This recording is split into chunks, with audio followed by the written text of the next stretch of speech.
अभी हमारे यहीं पर हमारा भवन निर्माण का कार्य चल रहा था।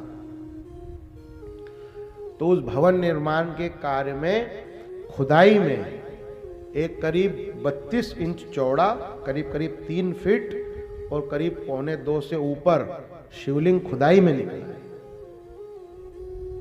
तो उनकी स्थापना हुई है और वो दिन प्रदोष का ही था, प्रदोष का दिन था, संध्या का काल था, जेसीबी में निकला था।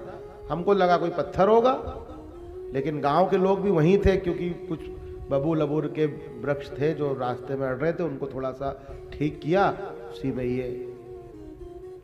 और पूरा प्राचीन है, कभी आप आइए, बहुत इतने इतने चमत्कार उसने किए हैं कि हम आपको क्या बताएं।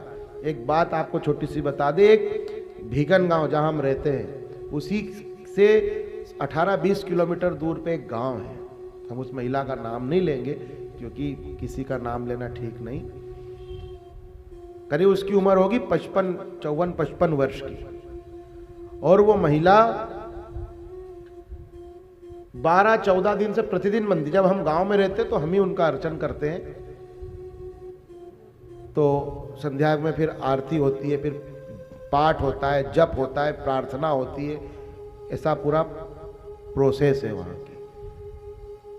तो वो महिला आ रही थी रोज। एक दिन वो महिला सुबह सुबह समय पे आई, सुबह के दर्शन को जल चढ़ाने, और रोने लगी। तो सहज स्वाभाविक भाई स्वभाव कि भाई क्यों रो रही हो, क्या कारण हो गया ऐसा, भाई अब वहीं बैठे हम।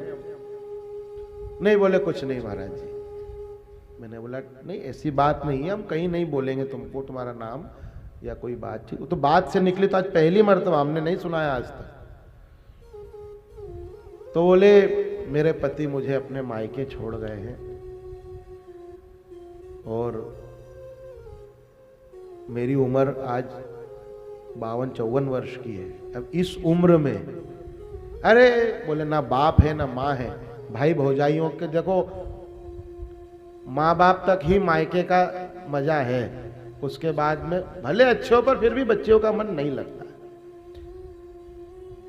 तो वो रोने बताया उसने कि ना माँ है ना पिता है, भाई भौजाई अच्छे हैं, लेकिन फिर भी घर तो घर होता है। देखो मैंने, अरे अब सहज निकल गया, अरे न दुनिया के माँ बाप तो किसके रहे, किसी के नहीं रहे, जाने आने वाले। ये बैठा है अपना बाप, इससे बोलो ना, ऐसे सहज बोला। और उस महिला ने बोला, और वो सिद्धेश्वर महादेव की ऐसी कृपा हुई कि दूसरे दिन से वो महिला आना बंद हो गई। 2-3-4 दिन हमने पूछा भी, जो कुछ लोग बैठते थे मंदिर में, क्या बात है वो आ नहीं रही।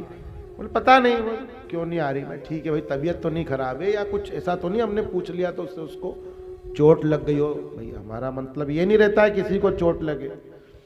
तो वो महिला 4 दिन के बाद अपने पति के साथ मोटरसाइकिल पर बैठकर आई, मिठाई, नारियल, फूल माला, दक्षिणा सब चढ़ाई, और बोले बाबा ने मेरा घर भर दिया।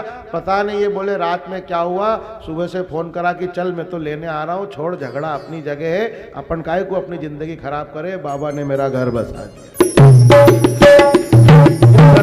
सत्य है। आप कभी आओगे तो हम मिलवा देंगे, आपको मिलवा देंगे। और भी कई ऐसे आए, किसी का कुछ था किसी का कुछ था, है अब क्या सुनाएंगे, लेकिन स्वयं पता नहीं वो कब के थे, एकदम खुरदुरे हैं, पुराने प्राचीन। आजकल तो मशीनों में बनते हैं, आजकल तो मशीनों से एकदम चिकने हो जाते हैं। पहले समय में थोड़ा सा दरदरापन होता, क्योंकि स्वयं होते थे ना, वो नदी में बनते थे। अब तो बांध इतने बन गए कि वहां से निकलना मुश्किल है, इतना पानी कौन जाए लेने। तो ऐसे भगवान महादेव सिद्धेश्वर की महिमा है। तो भगवान ऐसा नहीं है कि नहीं सुन, बिल्कुल सुनता है, पर बात बस ये है कि आपको उतने भाव से उसको बोलना पड़ेगा। अब कच्चा कच्चा बोलोगे तो एक बार बोलो, पक्का बोलो। हमारे यहां कहते हैं कि बात करो ठंठोक करो, ठंठोक बात करो। ऐसे भगवान से भी बात करो तो ठंठोक करो। देखो भैया आपको करना है, घड़ी घड़ी में बोलूंगा ही नहीं आपको। भगवान भी सोचेंगे भगत बहुत खतरनाक है भाई।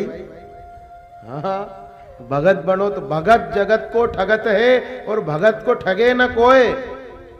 आप तो दुनिया को ठग सकते हो, लेकिन भक्तों ने तो भगवान को ठगा है। भगवान पीछे पीछे चलता है अपने भक्तों की ओर। बताओ आप, ये महिमा है।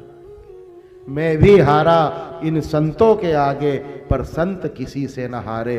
उद्धव मोहे संत सदा ती प्यारे। मैं भी चलता इनके पीछे, जहां जहां संत सिधारे। उद्धव मोहे संत सदा ती प्यारे।